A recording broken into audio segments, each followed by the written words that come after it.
Need paar saunas käika on nüüd näidanud. Siia tuleb ikka teha mingisugused seljatoad ka. Mul on veel täpselt neli seda lavalauda alles. Ja kuna ta nüüd nagunii seisab siin, siis see kaal ei ole enam hetkel nii oluline. Nii et hakkame ehitama. Näe nii, tundub päris hea kõrgus isegi. Saidki mõlemad pooled valmis. Saunal on tegelikult kerge probleem sellega, et kärbsed tulevad sisse. Ma arvan, et nad tulevad sellest õhuvahest. Ja siis sellest õhuvahest, mis on seal kerise kõrval. Ma ostsin sükest asja.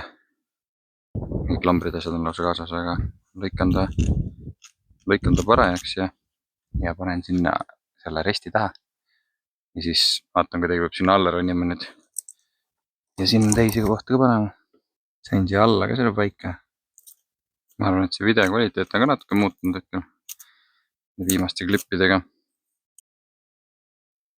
Et ma mõtlesin sellest kadakast teha nagid sinna sauna sisse.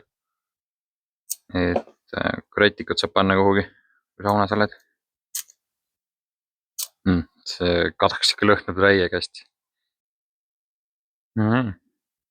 Vahepeal näevad nad siuksed välja.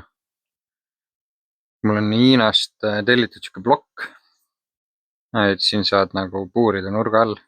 Ala kui on vaja nagu siia nurga sisse teha auku või midagi. Ja sellised näevad välja. Võtab panen paika siis. Et ma võtsin siit laua välja. Sain nagu kruid ära peita siia laua taha. Kõik läheb nüüd läbi laua. Siis on nagu mõnus, kui tuled nagu sauna. Saad siit panna. Hopsti.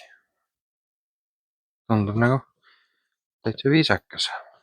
Pane siis like ja follow ja pane kommentaar ka, mis ma veel võiks teha selle saunaga.